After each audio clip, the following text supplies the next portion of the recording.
agradecido de estar en este hermoso país y en esta hermosa ciudad. Muchísimas gracias. En realidad una de las ventajas que permite hacer un análisis desde los determinantes y la determinación social en salud es como aproximarse a distintos temas en donde uno puede reconocer la importancia de las ciencias sociales, de las ciencias antropológicas, de las aproximaciones culturales ligadas al estudio de la salud. Y es por eso que hacemos prevención para trastornos de la conducta alimentaria, pero también hacemos cosas que tienen que ver con el reconocimiento de vacíos, con el reconocimiento de ausencias, para poner la atención desde la academia en problemas prioritarios en México.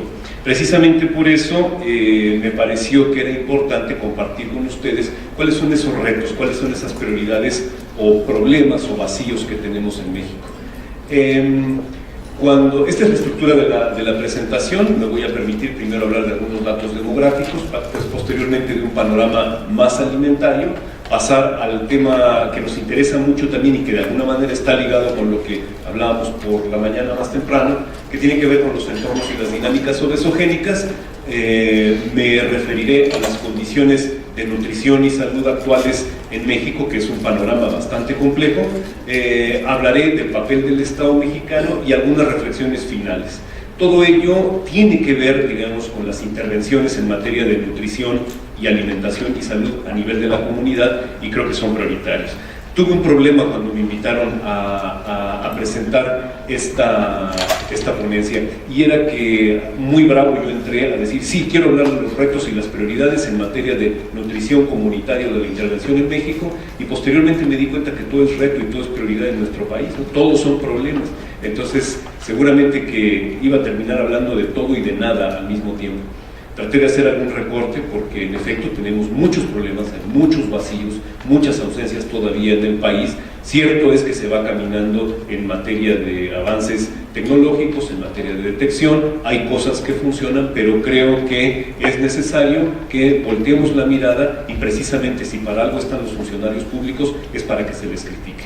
Para eso están y hay que hacerlo, y desde la academia, como lo decía el doctor Gómez en la mañana, la academia tiene un compromiso, tiene una responsabilidad con la sociedad para la que se debe, y tiene el compromiso y la responsabilidad de analizar las propuestas que hace el gobierno.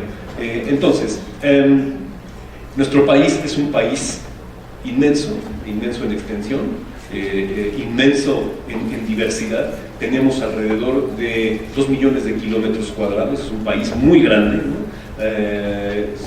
Son 32 departamentos, lo que aquí equivale a departamentos. En México tenemos 32 entidades federativas, o 31 y una Ciudad de México que muy recientemente se acaba de convertir en una entidad autónoma. Los habitantes de la Ciudad de México hasta hace algunos años no teníamos derecho a escoger a nuestro alcalde. Hoy ya lo podemos hacer, y escoger a nuestro propio parlamento local. Entonces eso hace que haya problemas para la intervención comunitaria muy importante, por la extensión del país, y también porque tenemos alrededor de 65 grupos originarios reconocidos oficialmente, y otros 30 o 35 más que están catalogados como en una categoría no necesariamente de grupo étnico, sino como de subgrupo, de familias de esos subgrupos. Eso hace otro problema, porque somos un país muy diverso en términos culturales. Somos alrededor de 120 millones de mexicanos y mexicanas, con una proporción ligeramente más alta de mujeres que de varones, lo que me imagino que ocurre también en Colombia y en muchos otros países. Y somos todavía un país joven, ya no todos estamos jóvenes, pero somos un país joven. La edad media de la población es de 27 años, lo cual plantea también retos importantes o prioridades importantes para la intervención en nutrición comunitaria. Y esos retos también tienen que ver con la estructura demográfica, es decir, en México la estructura poblacional la forma como ha evolucionado la estructura poblacional en los últimos años y con las proyecciones que se hacen para 2025, para 2050, nos indican que el país está envejeciendo. Seguimos teniendo una importante proporción de la población en edades tempranas de la vida, los nacimientos siguen siendo importantes, pero estamos experimentando un proceso de envejecimiento poblacional de manera más o menos acelerada.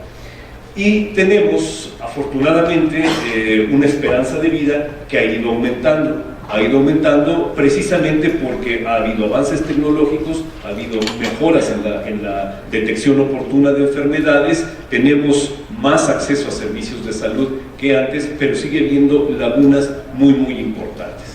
Tenemos otro problema, que es un problema que se vivió de manera muy importante en este país, que es el problema de la violencia asociada con el narcotráfico, y eso aparentemente ha hecho que la esperanza de vida, de alguna forma, parezca que va a ir bajando precisamente por el volumen y la proporción de muertes asociadas a estas formas de violencia.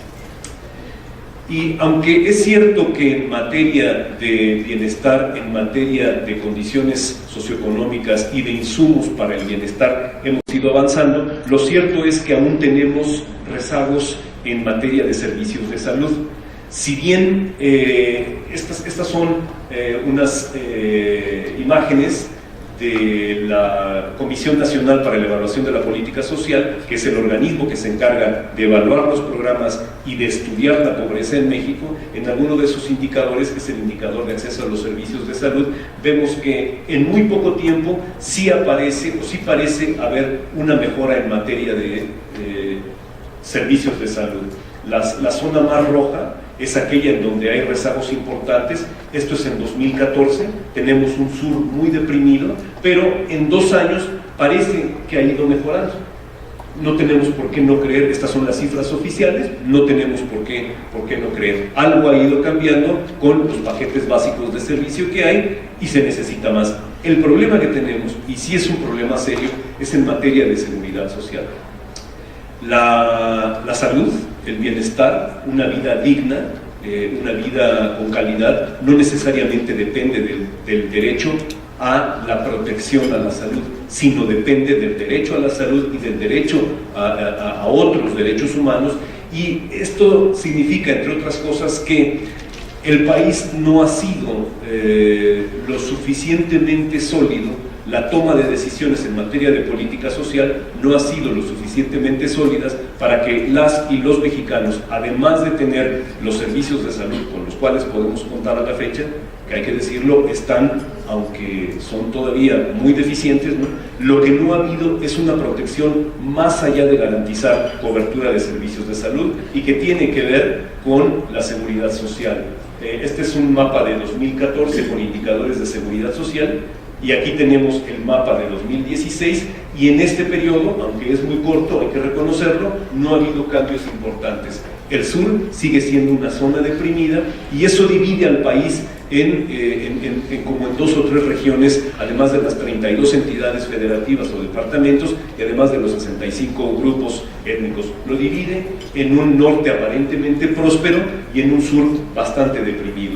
Sin embargo, esto es en promedios regionales. Cuando uno analiza condiciones, por ejemplo, de este que es el estado más grande, o el departamento más grande del país, que se llama Chihuahua, y que es una entidad próspera hasta cierto punto o en términos relativos, lo cierto es que también en esta parte del estado vive una comunidad étnica que se llaman rarámuris o tarahumaras, que tiene niveles de pobreza o niveles de miseria similares a lo que ocurre en el África subsahariana. Ya por la mañana Natalia nos hablaba de un fenómeno similar en el estado de Nuevo León, que está aquí. Este estado es, creo que, la entidad más próspera de todo el país, es un estado industrial, es un estado que contribuye de manera muy importante al avance económico del país, pero tienen, digamos, polos de pobreza y miseria que parecen de otro contexto.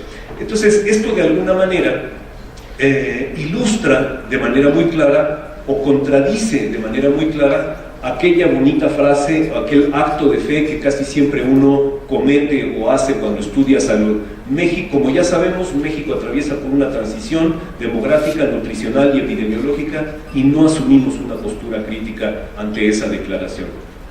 Los mapas que les acabo de presentar demuestran que, aunque pudiera parecer que en términos promediales la vida en México va siendo próspera, no necesariamente ocurre cuando ya analizamos en otros contextos más particulares. Bueno, ¿qué comemos los mexicanos? Esta es una especie de pregunta de un premio de 64 millones de pesos o algo así, ¿no? Porque comemos muchas cosas, pues comemos muchas cosas y eso implica que también las intervenciones en materia de nutrición comunitaria deberían reconocer esa vasta diversidad gastronómica. La cocina mexicana es muy vasta, comemos de todo. Esto es tan solo una probada de lo que hay en México. Muchas cosas se parecen a lo que hay acá. Les digo que tenemos identidades que son muy, muy cercanas. Pero en esencia, nuestra identidad primaria, en esencia, nosotros los mexicanos nos explicamos a partir del maíz, del frijol y del chile. No es que no comamos otra cosa, lo vimos en la diapositiva previa, pero el maíz es el cultivo esencial y es lo que explica o lo que explicó el florecimiento de las grandes civilizaciones antiguas en Mesoamérica y particularmente en México. Hay un movimiento de defensa de los cultivos locales, particularmente del maíz. El movimiento se llama Sin maíz no hay país, y me parece que esa expresión recoge de manera inmediata y de manera muy profunda la identidad que tenemos como mexicanas y como mexicanos. Nuestro consumo en 2014 era X, Y, no importa si es mucho o poco. Teníamos aproximadamente la posibilidad de comer medio kilo al día en promedio, pero habría quien no tendría ni siquiera la oportunidad de probar maíz en varios días, y eso ocurre. Y de frijoles o frijoles, como dicen por acá, una porción todavía mucho más baja. ¿Eso es mucho? ¿Eso es poco? Depende. Son promedios que explican cómo se comporta un país, y acá vamos a ver algunas otras cosas. Es una contradicción que un país que depende esencialmente del maíz, del frijol y de Chile sea uno de los grandes importadores de estos cultivos. Y los cultivos estos los importamos esencialmente de Estados Unidos. Entonces, esto implica la pérdida paulatina y progresiva de la soberanía, de la suficiencia, de la seguridad alimentaria en todos los niveles, a nivel del hogar, a nivel del país, a nivel de sistemas productivos, en todos los niveles. Ustedes podrán notar aquí que en un periodo corto de 10 años, la tendencia de la importación de maíz en millones de toneladas ha ido ascendiendo. Esto hace que los productos del maíz sean cada vez más caros y que, por el contrario, en vez de que los gobiernos actuales tengan un sistema de protección al consumo de las clases populares a partir del subsidio, por el contrario han ido retirando esos subsidios. Los mercados de maíz y frijol se liberalizan, y esto hace que tengamos problemas alimentarios muy importantes en ese sentido. Esta es la gráfica que muestra la tendencia del frijol. Baja un poco las importaciones, pero sigue siendo tan importante que no llega a los niveles que se experimentaron al inicio de ese periodo. Bueno, con datos de las hojas de balance de la FAO, que son datos que permiten hacer comparaciones entre países y de indicadores entre un solo país, y que no necesariamente reflejan el consumo de las poblaciones. Sin embargo, podemos tener alguna aproximación de lo que está ocurriendo en este sentido. Vean, esta es la disponibilidad per cápita de energía en kilocalorías de maíz en México, y de 1980 al 2010, al 2012, tenemos una línea que parece recta, una línea que se mantiene. Aquí tuvimos un auge en el consumo o en la disponibilidad de maíz, pero este auge cae en la medida en la que coincide con lo que se conoció en América Latina y en buena parte del mundo como la década perdida de los años 80. una década en donde muchos de nuestros países, muchos de nuestros gobiernos cayeron en crisis y nosotros estuvimos a punto de la suspensión de pagos, cosa que le está pasando, por ejemplo, a la República de Venezuela, para mencionar solo algún ejemplo, ¿no? Tenemos aquí la disponibilidad de kilocalorías en ese mismo periodo, correspondiente a trigo en color azul y a frijoles en amarillo. Pero noten cómo se pierde un poco la disponibilidad del consumo de la energía en términos de maíz, pero ¿qué pasa con los azúcares y los endulzantes? Muy buena parte de la dieta mexicana está incorporando de manera importante y cada vez más endulzantes y azúcares como fuentes primarias de energía. Y ahí es donde creo que tenemos que voltear la mirada quienes hacemos nutrición y quienes se encargan directamente de hacer intervenciones en materia de nutrición comunitaria. Con las proteínas pasa una cosa también muy interesante. Esta línea azul es el consumo, los gramos de proteína disponibles en el mismo periodo de estudio de carne de res. La carne de res en México es un alimento básico, pero está tan caro que su consumo ha disminuido de manera importante. Lo mismo que la carne de cerdo y, bueno, ni hablar de los pescados y mariscos, que es la línea como morada, como violeta, que es también una contradicción. Somos un país que tiene 9.000 o 9.500 kilómetros de litoral y la posibilidad de consumir pescados y mariscos, por mucho que sea parte de nuestra cultura alimentaria, esa posibilidad se reduce a prácticamente cero para una muy buena parte de la población mexicana. Y digamos que la fuente alternativa de proteína a la que se ha recurrido es el pollo, que sin embargo también comienza a estar en un proceso de especulación en términos de precios y en ocasiones es muy difícil que los hogares puedan acceder a una dieta que incluya pollo. Pero aunque lo incluyera, el problema también, que es un problema que tenemos que estudiar desde la nutrición comunitaria, es que no podemos pensar en intervenciones en donde solamente se le recomiende pollo a la gente porque es barato y que no tenga el derecho a una alimentación tal como lo dicta la observación general número 12 del Protocolo de San Salvador, cuando se habla en materia de derechos humanos, que tiene que ser una dieta como nos lo han enseñado en la escuela, variada, sabrosa, deliciosa, olorosa, o todas las leyes que contenga lo tendría que contener, y no tendríamos por qué sujetarnos solamente a hacer intervenciones que contemplaran pollo, o solo huevo, o solo cualquier otra cosa, no más porque somos pobres y no nos toca más que quedarnos pobres y comer lo que los pobres comen, ¿no? Entonces ese es un problema que sí hay que tomar en consideración. Bueno, para aquellos y aquellas políticas que decían que la pobreza era un mito genial, porque eso se dijo en México, teníamos un secretario de Finanzas, un secretario de Hacienda, que salió con la estupidez de decir que la pobreza en México era un mito genial. Otro ilustre secretario de gobiernos de derecha dijo que la pobreza, sobre todo la pobreza patrimonial, que es una de las pobrezas más fuertes, y la pobreza alimentaria había disminuido y que ahora la población mexicana podía vivir con el equivalente a, creo que eran $200 al mes o $150 al mes, y con eso la población ahora no nada más podía comer, sino podía pagar la escuela de los hijos, como si toda la escuela fuera privada, ¿no? La escuela de los hijos podía pagar transporte y se podría dar algunos lujos. Al otro día, la Comisión Nacional de Evaluación de la Política Social actualiza los datos y demuestra que en esa administración, la de Vicente Fox y después la de Felipe Calderón, los indicadores de pobreza, si bien parecían que iban bajando, aumentaron de manera más o menos importante.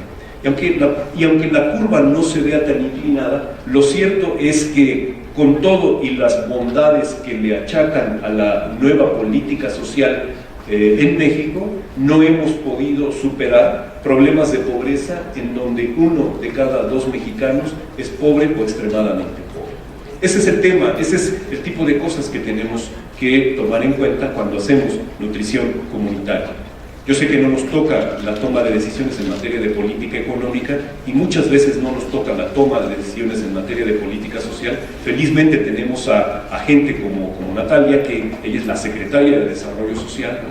Pero a los demás nos toca hacer otras cosas. Sin embargo, creo que es importante tener en cuenta este tipo de situaciones, aprender, saber sobre estos indicadores para tomar decisiones más acordes con nuestra realidad en el país. Bueno, aquí tenemos los datos sobre inseguridad alimentaria.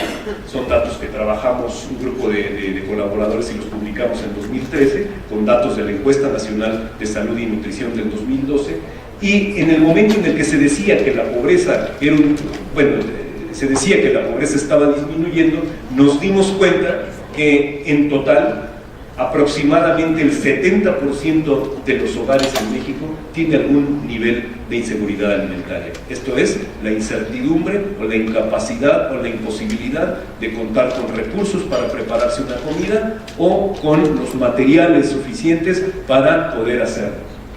Y este problema parecía peor en el área rural, pero cuando comparamos los datos del área urbana, tampoco es que estemos tan bien, ¿no?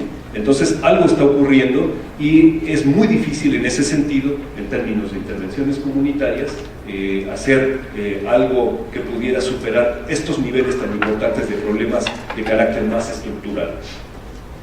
Bueno, esta es otra gráfica muy rápido que demuestra los niveles de inseguridad alimentaria en México por entidad federativa, y vemos que hay entidades que tienen por arriba del 30% de los hogares en inseguridad alimentaria moderada y grave, pero los que no la tienen tampoco es que estén tan bien. Ninguno de estas entidades baja por allá del 20% de inseguridad alimentaria moderada o grave, lo cual como mexicano es una afrenta, ¿no? Sobre todo cuando en los foros internacionales nuestro presidente y su santo séquito, ¿no?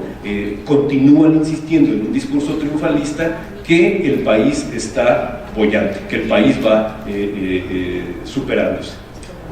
Bueno, pero también comemos comida chatarra, no sé cómo se le diga acá, pero nosotros la llamamos comida chatarra, ¿no? Porque es eso, ¿no? Comida chatarra es un eufemismo de alimentos de alta densidad energética y bajo valor nutricional. No, es comida chatarra. Es comida chatarra porque no tiene ningún aporte más allá de la energía y una cantidad de grasa tremenda. Mentira que la lechuga del McDonald's es lo que hace la diferencia. No, uno no va a comer ensalada. Bueno, hay quienes sí comeremos alguna vez ensaladas en el McDonald's, pero no nos engañemos, ¿no? Y tenemos un problema muy importante de consumo de comida chatarra en el país, ¿no? Somos un país que gasta muchísimo dinero en comida chatarra. Quizá creo que somos de los países que más gasta, y eso tiene una relación, yo ya no diría mecánica, directa, sino es como una rémora de los niveles de obesidad y sobrepeso en México. Los datos son importantes, pero creo que este es uno de los más importantes. El gasto total de los hogares en alimentos procesados en el 2014 era de aproximadamente 137.360 millones de dólares. Es decir, cada mexicano estaba gastando en promedio 1.144, casi 1.145 dólares al año en comida chatarra. Evidentemente hay quien gasta más, evidentemente hay quien gasta menos, y desafortunadamente hay quien ni siquiera puede gastar para alimentarse, aunque sea de esto, ¿no? Entonces, eso es un tema bastante contradictorio en ese sentido. Y si quisiera, este es un mapa que demuestra cómo estamos infestados de la industria de alimentos. Sí quisiera decir, sin embargo, que no es que yo o algunos otros en mi universidad estemos en contra de que exista la industria de alimentos. De hecho, hay muchos alimentos que si no estuvieran procesados, en México no los podríamos comer, o en otra parte, ¿no? Pero creo que las malas prácticas, creo que la renuencia a regularse y a observar con estricta rigor la ley, eso es lo que hace que de pronto tengamos una inundación y no haya, digamos, la posibilidad de tener opciones en el país. Bueno, Y esto explica lo que comúnmente se le conoce como ambientes obesogénicos, pero que nosotros hemos decidido llamarlos entornos y dinámicas obesogénicas, porque no solamente es el espacio físico o el espacio territorial el que explica la obesidad. De hecho, ni siquiera es que en automático yo vaya al Oxxo, porque Oxxo tenemos una inundación en México, ¿no? Y creo que la venimos a desperdigar aquí a Colombia por lo peor, porque también hay, ¿no? Y no es que en automático, al estar en el Oxxo y pararme, me voy a convertir en obeso, pero la publicidad masiva, la exposición masiva e intensificada a este tipo de productos sí tiene una relación directa con la posibilidad de un consumo exagerado de este tipo de alimentos. Bueno, muy rápidamente, hemos hecho un estudio, hemos hecho varios estudios, pero este solamente es una probadita de algunos, en donde medimos los ambientes obesogénicos en 4 zonas de la Ciudad de México, diferenciadas por el nivel de desarrollo social, es decir, de la zona con mejor nivel de bienestar, la de medio, bajo, muy bajo, y una zona de transición rural-urbano, porque aunque parezca mentira, todavía tenemos zonas en la Ciudad de México que tienen un componente rural muy importante. Lo que les quiero platicar muy rápidamente es que ustedes notarán que en la medida en la que voy pasando las diapositivas sobre entornos y dinámicas obesogénicas, rápidamente, estos recuadros amarillos son escuelas, ya sean primarias, secundarias, jardines de niños o párvulos o como le llamen. Estos cuadros con un recuadro verde adentro son los espacios que permiten hacer actividad física, ya sea privados, parques, spas, gimnasios, áreas comunes, etcétera, y lo rojo es la oferta obesogénica, es decir, establecimientos que tienen principalmente cosas que explican la obesidad, cuyo consumo exagerado explica la obesidad. Noten cómo en la medida en la que el barrio va empobreciendo, el efecto de cerco de las escuelas como resultado de los espacios obesogénicos es mayor. Esta es la zona alta, esta es la zona media, esta es la zona baja. Quizás entre la zona baja y la zona media no hay muchas diferencias, porque posiblemente la estratificación social se ha ido polarizando cada vez mayor. Esta es la zona con un índice de desarrollo social muy bajo, de las zonas más precarias, y en este sí hay un efecto muy importante de cerco de la oferta obesogénica que hace que la gente esté expuesta continuamente, y para eso debería el gobierno mexicano imponer las sanciones que están marcadas ya en la ley y no lo hace, ¿no? Bueno, y esto es la zona de transición rural-urbano, y noten cómo, claro, la densidad poblacional es menor, el tipo de comercios, de establecimientos puede parecer distinto. Sí hay, digamos, oferta obesogénica, pero al menos en este barrio que seleccionamos mucho, ¿no? En la oferta obesogénica no está alrededor de la escuela de manera ahí inmediata, ¿no? Bueno, ¿cuáles son las condiciones de salud y nutrición de la población mexicana? Más que hablar de una transición epidemiológica y nutricional, nosotros lo que proponemos es que hay una polarización de las condiciones alimentarias y nutricionales. Es decir, tenemos polos en donde la salud se parece más a lo que dicen los textos, ¿no? Que es que nos enfermamos todos y nos morimos de enfermedades crónico-degenerativas y accidentes, así como en los países civilizados, como si fuera muy civilizado morirse de violencia y de accidentes, ¿no? o morirse de diabetes, ¿no? Pero también tenemos todavía una importante proporción de la población que tiene desnutrición, síndromes carenciales, enfermedades infecciosas, etcétera, etcétera. Esto pareciera demostrar que efectivamente en términos de mortalidad las enfermedades transmisibles van disminuyendo, la proyección a 2030 es en este sentido, y van aumentando las enfermedades crónico-degenerativas. Y por acá está el tema de las violencias y las causas externas. Yo les puedo apostar que si viéramos una gráfica más reciente, podríamos ver que la violencia a partir de aquí ha ido aumentando de manera casi exponencial. Bueno,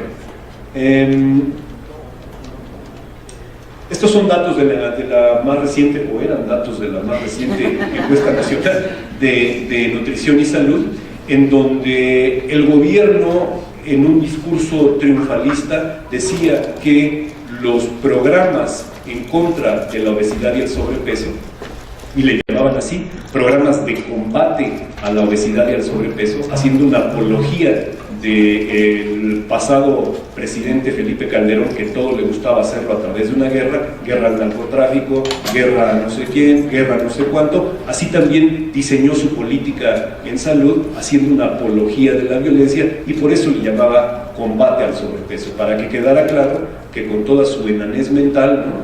Él tenía la posibilidad, digamos, de tener una presencia, al menos en términos militares, ¿no? Bueno, pues así combatíamos la obesidad y el sobrepeso como si fuera un enemigo de estos de la guerra a vencer. En fin, el gobierno decía, vamos por buen camino, estamos saliendo, nuestros programas de pésate, mídete y muévete, de come más frutas y verduras, de toma más agua, etcétera, etcétera, significan un avance importante en materia de obesidad y sobrepeso. Los datos más recientes de la encuesta nacional de nutrición Medio Camino de 2016 demuestran que, por el contrario, la obesidad, si tienen el sobrepeso, ni lo observamos, son las columnas azules. Vayámonos a la obesidad.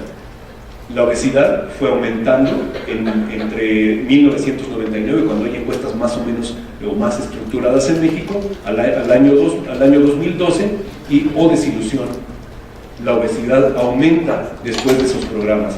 Ocurre tanto con niños como con niñas. Quizás los aumentos no son tan importantes, pero tampoco es que el programa haya desacelerado como se comprometieron a hacerlo cuando lo diseñaron, ¿no? Y esto ocurre también en varones de 19 años, lo mismo que en mujeres de 12 a 19, varones de 12 a 19 años, lo mismo que en mujeres de 12 a 19 años. Quizá aquí el efecto de la obesidad en mujeres no es tanto, aunque sí es un poco más importante. Bueno, más o menos es la misma historia, para acabar de contar pronto, ¿no? Bueno, estos son otros datos que tienen que ver con población según sexo en materia de obesidad y sobrepeso. La obesidad ha ido aumentando, este es en el terreno nacional, de 32, bueno aquí, de 32 a 33.3, 26.8 a 27, 37.5 a 38.6. Sí, ustedes pudieran decir, bueno, pero pues no es nada, son 2-3 puntitos porcentuales.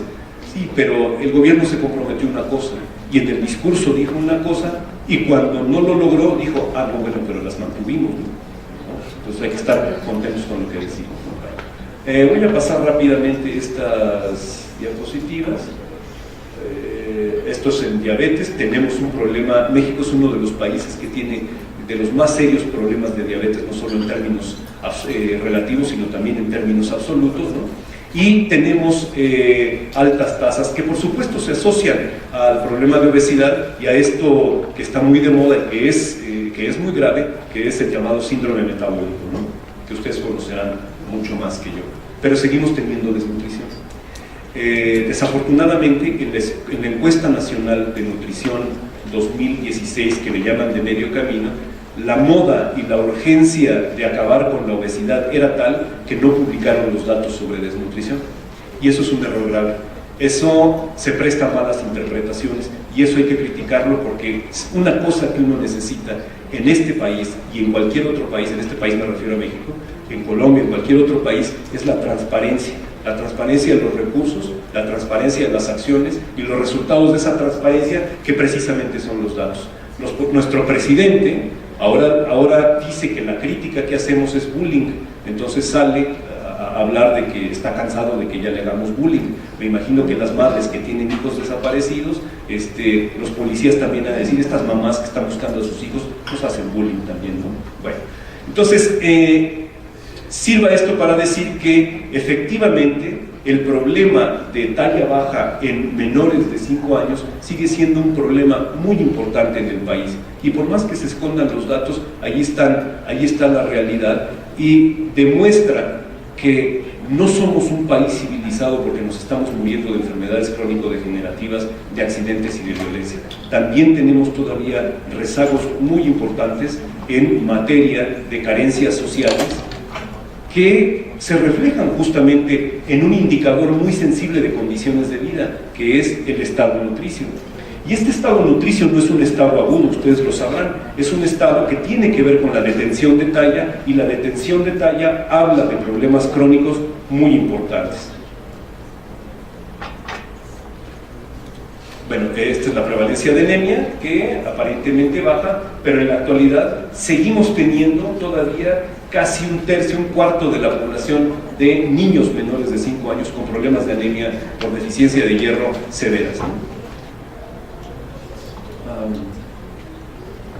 Y el tema de la lactancia materna, que es uno de los temas muy importantes para la nutrición comunitaria, es una prioridad para la nutrición comunitaria, para las intervenciones. Somos el país, junto con República Dominicana, que tiene los niveles más bajos de lactancia materna. Podrán ver ustedes, ¿no?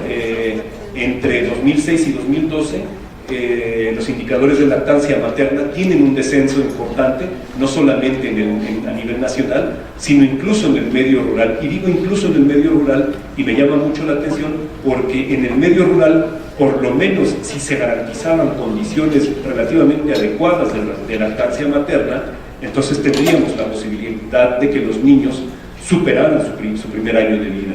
Pero en estas condiciones tenemos problemas más o menos serios que hay que enfrentarlos y hay que abordarlos como profesionales de la nutrición y de la alimentación y de la salud.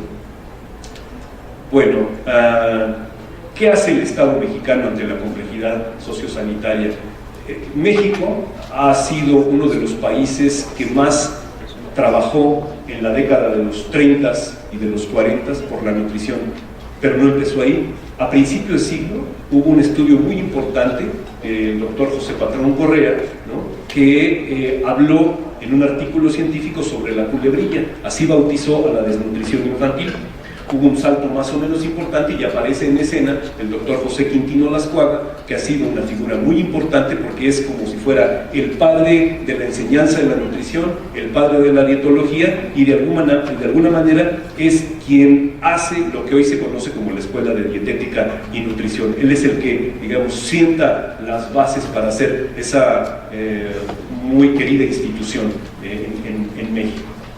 Entonces, era importante porque había, como política de Estado, había el interés por desarrollar no solamente estudios alimentarios y nutricionales, sino también por crear un organismo institucional que se dedicara al análisis y a la solución de este tipo de prioridades.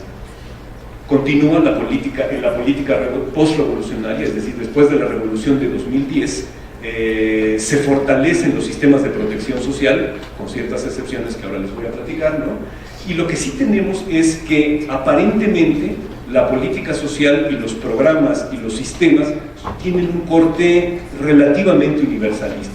Parece que meten a toda la población, incluyen a toda la población y se apuntala a lo que se conoce como la seguridad social. El problema es que esta seguridad social y estos rasgos universalistas de la política social se veían sobre todo en grupos que estaban más cercanos al poder: sindicatos, trabajadores, maestros, y para aquella población que no estaba ni en las ciudades ni era muy cercana a los círculos del poder, del partido político que gobernó por 70 y tantos años, bueno, hoy está otra vez, ¿no? Para eso sabía prácticamente nada. Sin embargo, este sistema era corporativista, lo que significa que había intereses políticos e intereses económicos muy importantes, y las clases trabajadoras no necesariamente tenían un acceso de la misma forma a servicios de salud. Para esa población abierta había otros sistemas de protección. Eso parece injusto. Bueno, pues hoy es peor, ¿no? Porque esa población abierta cada vez es más, pero esta población protegida por la seguridad social cada vez es menos, ¿no? Y tenemos el viraje neoliberal de la política social, así como el viraje económico de nuestra política, ¿no? Y hay un nuevo paradigma de las intervenciones comunitarias, una en donde partimos de que los políticos, de los tomadores de decisiones, defienden a capa y espada proyectos económicos que cada vez son más empobrecedores y que cada vez más amplían la brecha entre ricos y pobres, habiendo en medio de estos dos polos una cantidad impresionante de inequidades. El Estado se ha ido adelgazando y ahora lo que tenemos son programas que ofrecen, en esencia, paquetes mínimos, básicos de servicios que no logran cubrir todos los problemas por los cuales atraviesa la población mexicana. Y por supuesto, son programas que privatizan o mercantilizan lo que tanto trabajo costó en tiempo de la revolución y en otros tiempos, ¿no? Y transfieren las responsabilidades o la culpa a los sujetos para el cuidado a la salud. Es decir, yo no estoy en contra del autocuidado, yo no estoy en contra de que existe una responsabilidad de nosotros como sujetos en términos del cuidado a la salud, pero cuando solamente hay políticas que le apuestan al autocuidado y que le apuestan a la responsabilización de los sujetos por su forma de cuerpo, por las enfermedades que tienen, porque no hacen ejercicio, por las formas de comer, ahí me parece que el Estado está fallando de manera muy importante. Y lo que tenemos, pues, es justo un esquema de neobeneficencia, de neocaridad, digamos, ¿no?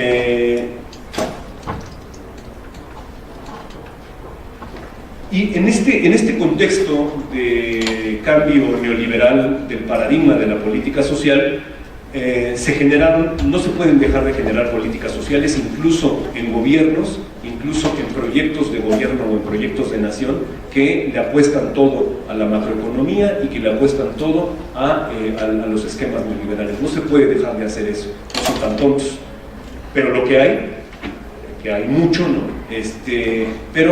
Y sin embargo, creo que tenemos tres ejemplos que son los más importantes de los últimos, no sé, de los últimos 7 años, de los últimos 8 años. En primer lugar, el Acuerdo Nacional para la Salud Alimentaria, que fue propuesto como la estrategia contra el sobrepeso y la obesidad. Posteriormente, el programa que se llamaba Cruzada Nacional contra el Hambre, que hoy se llama México sin Hambre, si es que acaso existe, ¿no? Y la Estrategia Nacional para la Prevención y el Control del Sobrepeso, la Obesidad y la Diabetes. Afortunadamente aquí ya no le llamaban combate, aquí ya le llamaban control. Aquí era donde se le llamaba combate al sobrepeso, como si fuera, digamos, una guerra contra los propios mexicanos, ¿no? Estas son algunas características de esos tres programas. Les digo, hay otros programas, hay otras acciones de menor envergadura, no tan importantes como esta, ¿no? Pero todos ellos tenían objetivos muy ambiciosos, ¿no? Algunos de ellos se perdieron en la inmortalidad, los perdimos por ahí del universo. Estos ya no existen, aunque los lineamientos para la regulación de la compra, venta y preparación de alimentos siguen existiendo en versiones más actualizadas, ¿no?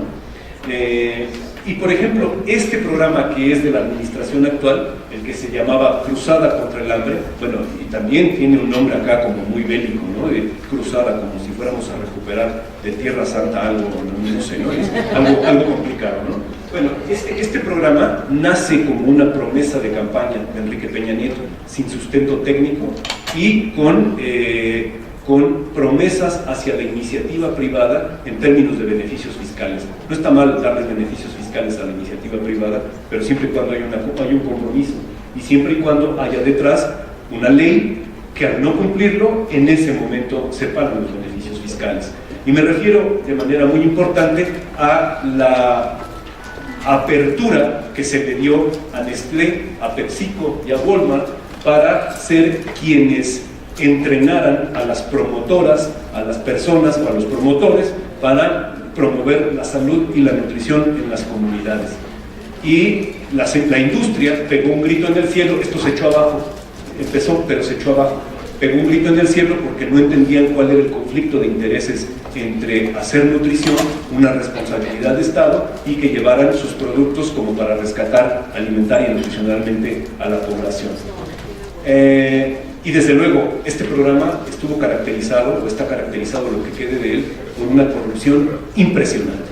La secretaria de Desarrollo Social en ese entonces, Rosario Robles Berlanga, tiene en su haber casos de corrupción que han estado demostrados fehacientemente, de transferencia de recursos del programa Sin Hambre a para campañas electorales, y la señora tuvo el premio de haber sido quitada de la Secretaría de Desarrollo Social y estar ahora en la Secretaría de Desarrollo Urbano, Vivienda y no sé cuántas cosas. Bueno, y tenemos la Estrategia Nacional contra el Sobrepeso, la Obesidad, etcétera, etcétera, que es un programa que, si bien tiene también la intención de ser a nivel nacional, es un programa que no tiene, digamos, que plantea de manera muy generalizada las acciones que se van a emprender. No tiene, digamos, un sustento técnico crítico, por lo menos no lo tiene tan crítico, y esta es una ventaja que hay que reconocerle a los lineamientos, en donde había características y criterios técnicos muy específicos, a diferencia de lo que ocurre acá. Aquí, en el pilar de regulación sanitaria y política fiscal, es donde surge en México toda esta discusión sobre el impuesto a las gaseosas, ¿no?, a los refrescos que decimos en México, a las gaseosas y a las bebidas azucaradas en general, que la cosa ahí va, y que no se ha demostrado que haya disminuido la obesidad como consecuencia de ese impuesto. Ha disminuido la compra en 6%. Para mí me parece una reducción muy marginal. Hay quienes dicen que incluso habría que aumentarlo, pero también hay quienes decimos que es injusto que quien tenga que pagar ese impuesto finalmente sea el consumidor. Es decir, se castiga al consumo y no se castiga a la producción, y no se castiga, digamos, a la publicidad engañosa, a la publicidad que tiene, digamos, de manera muy importante, una responsabilidad grande en la producción de ambientes, dinámicas, opciones obesogénicas en términos generales. Bueno, ¿qué podemos reflexionar? Tenemos, con estos datos que he ido presentando, considero yo que tenemos una tarea muy difícil quienes hacemos nutrición y quienes hacen intervenciones en materia de nutrición comunitaria. Pero ni modo que no hagamos nada, ¿no? Y ni modo que no creamos en las cifras, ¿no? También hay que creer en las cifras y también hay que hacer. Lo que no podemos hacer es cargar o hacernos con una obligación de Estado. El Estado no puede obligarnos a nosotros a resolver un problema que no ha resuelto. Podemos cooperar, podemos tener corresponsabilidad, y como academia podemos trabajar de manera conjunta, pero no podemos ser los depositarios de esa falta de responsabilidad y esa falta de compromiso.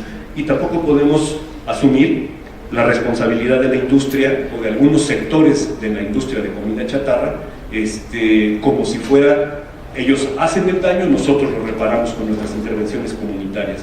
De esa manera es muy difícil que muchas de las intervenciones que proponemos puedan tener un éxito real más allá del indicador inmediato. Tenemos que pensar en varias cosas. Una es que efectivamente la comunidad, las comunidades, son efectivamente grupos de personas, pero esas personas, además de tener características biológicas, características personales, también tienen contextos. Lo que yo creo que es un error es que siempre que hablamos de comunidad, desde la nutrición o desde la salud, siempre hacemos agregaciones de características individuales para definir conjuntos poblacionales. Eso se puede hacer en epidemiología tranquilamente y está bien, pero creo que para entender un problema de naturaleza nutricional, un problema que tiene que ver con la vida, con los procesos vitales humanos, tenemos que entender también que la vida no solamente es un proceso biológico, es un proceso cultural, es un proceso de reproducción social que tiene tanta importancia como lo tienen los procesos biológicos. Pero también la riqueza de las comunidades radica en la variabilidad al interior. Tenemos problemas comunes, nosotros somos una comunidad académica, ¿no? Tenemos variabilidad biológica y variabilidad territorial, algunos son colombianos, otros somos mexicanos, algunos somos más altos, otros más bajos, otros nos gusta más el agua, otros nos gusta más la cerveza, bailar X o Y, pero nos hace un problema común ser comunidad, el interés por el estudio de la nutrición. Así más o menos ocurre con las comunidades con las que uno trabaja en campo. Y bueno, las comunidades tampoco es aquello que está lejano, pobre, en el campo, por allá donde nadie pasa. No, las comunidades pueden ser de distintos tipos. Hay comunidades, esas que acabo de mencionar, pero también hay comunidades rurales y hay comunidades que se definen según su origen étnico, ya sea por lengua, por tradiciones, por distintas cosas. Hay comunidades estudiantiles, académicas, y hay comunidades que podemos construirlas en base no solamente a criterios individuales, como las comunidades de pacientes o comunidades de beneficiarios, pero también comunidades que en materia de alimentación y nutrición creemos que debe ser muy importante enfocarnos. Lo platicábamos hace poco, una colega mexicana, Lupita no está por aquí, Lupita Solís, hablábamos sobre lo importante que es, digamos, poner el énfasis en este tipo de comunidades, sobre todo cuando ya hemos tenido fuertes llamadas de atención en México como consecuencia de los 2 últimos terremotos, ¿no? En donde, si bien era importante brindar comida, apoyo y otras cosas, también ese apoyo se terminó luego y no había, digamos, una organización desde la academia para entender a esas comunidades en situaciones de desastre. Felizmente había gente, compañeros míos, de hecho, ¿no?, que hicieron una promoción de lactancia materna impresionante en grupos de personas que perdieron casas y que tenían bebés, ¿no? Entonces eso me parece que es muy importante. Esas cosas no se tienen que perder, pero ante la emergencia a uno se le viene la casa abajo y no sabe ni qué hacer, ¿no? Entonces menos vas a ver cuando come, uno anda en otro canal. Entonces esto es muy importante tenerlo en cuenta para la alimentación y la nutrición. Bueno, y es importante que uno no asuma que las intervenciones nutricionales, las intervenciones comunitarias en materia nutricional o en materia de salud, no hay que asumirlas como recetas. No son actos repetitivos ni se replican exactamente igual en todas las poblaciones. Eso nos lo han hecho creer, y eso es lo que hacen los gobiernos al generar programas que, como la pobreza, que asumen que la pobreza es lo mismo. Y si les parece que la pobreza es lo mismo, entonces la forma de enfrentarla es exactamente igual. Y no todos los pobres son lo mismo. Existe algo por encima de la pobreza, algo que le explica, que es la inequidad social. La inequidad social es lo que genera la pobreza. Y las inequidades, podemos ser todos pobres, pero iguales, pero lo que yo creo que es muy complicado es que haya Carlos Slim y todos los demás. Eso me parece, y en medio una cantidad de gente que de repente no tiene ni para comer, ¿no? Necesitamos que desde mi muy particular punto de vista, necesitamos que las intervenciones comunitarias sean más horizontales, es decir, que estén más extendidas hacia la comunidad, que no necesariamente caigan de la palabra sabia y docta de los tomadores de decisiones. Lo cierto es que no todos podemos contribuir de la misma manera al diseño de las intervenciones, ¿no? O sea, eso tampoco es cierto.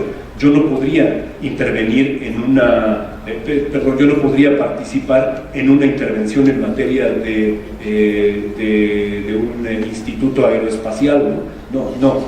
Reconozco mis limitaciones.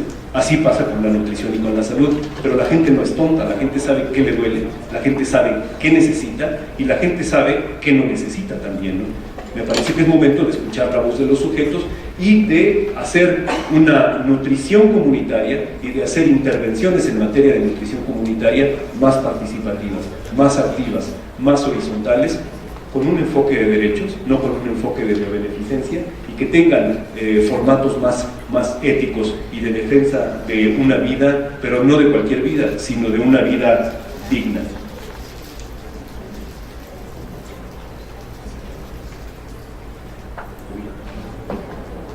¿Podrían pasar la siguiente, por favor?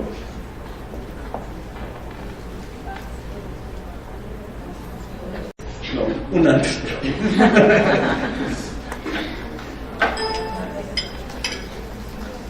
Bueno, era ya para terminar, me faltaba una diapositiva. Entonces, yo de verdad, compañeras y compañeros estudiantes y colegas, les invito a que reflexionemos en torno a esto.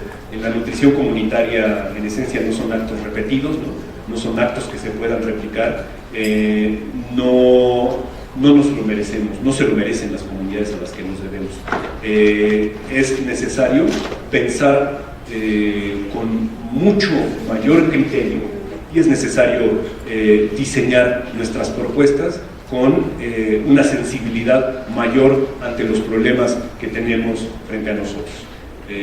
Dicho lo cual, bueno, pues yo les agradezco y Buena tarde, muchas gracias.